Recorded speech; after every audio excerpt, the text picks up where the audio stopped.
So BlockFi is in trouble, and apparently they have been for quite some time. If you have money on BlockFi, there's a strong chance that it's in the arms of the angel. So for those of you who don't know what BlockFi is, they're essentially like FTX, or were like FTX. Well, technically now they're in the same spot, so yeah. Anyway, they allow users to trade crypto and store it there on the platform to receive interest payments on any crypto they have with the exchange. And now, of course, that was before Sam Bankman fraud and this doof here were exposed in what is likely going to become one of the world's greatest known Ponzi schemes.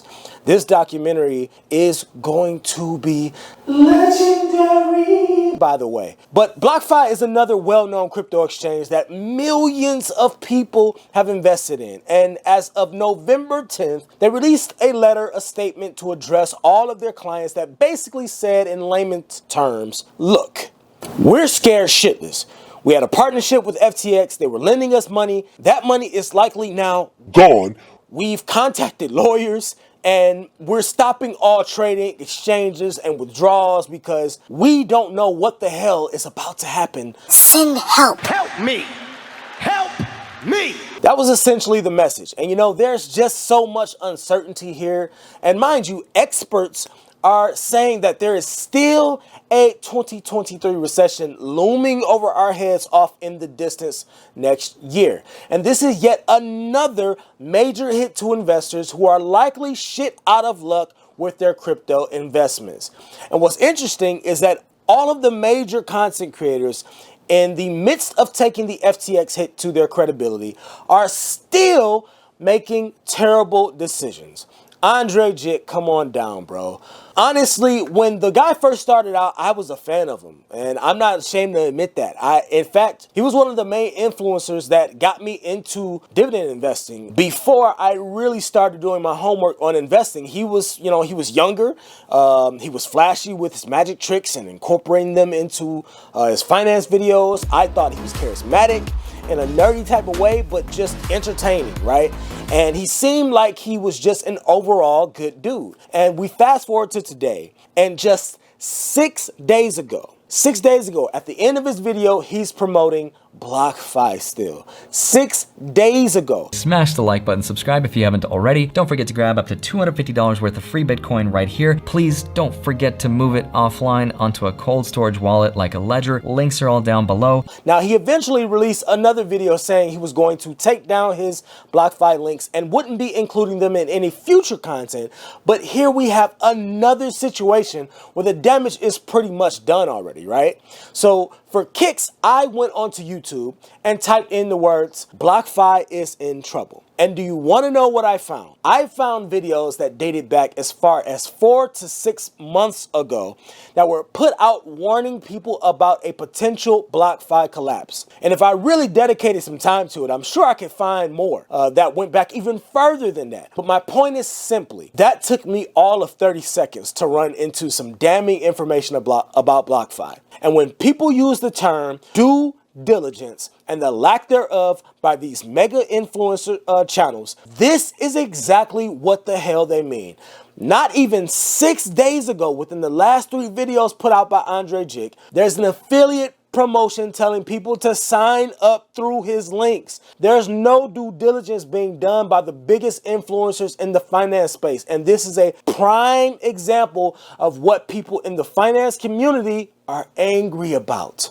So again, be careful out there with your money and where you place it, y'all. I can't stress this enough. Now, I always look for the lesson or lessons in things and try to understand what we can learn from every situation. All this drama with Celsius, FTX, and now BlockFi have no doubt cast a massive looming shadow over all cryptocurrency. And rightfully so. People are using this latest turn of events to tell the White House, look, this is why we need regulation and why we need it now. And going forward, as a speculative investor into crypto myself, I find myself reevaluating my stance on crypto and how I should handle it moving forward. Kevin O'Leary, who obviously is probably not the best person to name right now, considering his backing of FTX. But again, we're all human, right? We all make mistakes. I've had and made some bad investments. I'm sure you all have. You live and you learn, hopefully, and you grow from your mistakes. But the news caught up with him because, of course, they wanted to get his reaction to FTX and the crypto market as a whole. And he said something interesting here that I think is relevant when it comes to cryptocurrency. So I'm just going to play a small piece of it. I got to ask for your reaction today. Obviously, one of frustration. There's no question about it. I'm still a huge advocate for the potential of blockchain and cryptocurrencies. I'm disappointed, like many other shareholders. It sets, in a way, though, I always try and find what is the outcome of something like this. I mean, yes, I'm a shareholder in the international.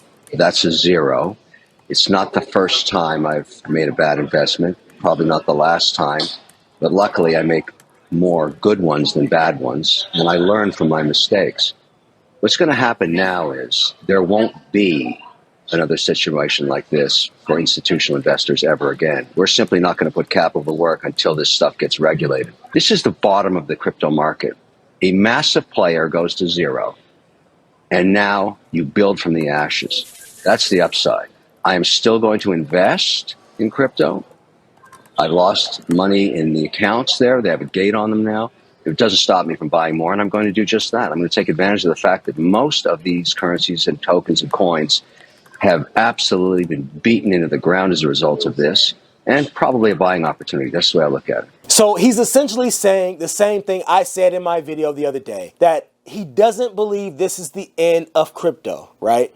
He believes this could potentially be the bottom and the final wake-up call for the SEC to step in and seriously begin to indoctrinate regulatory protocol for all crypto.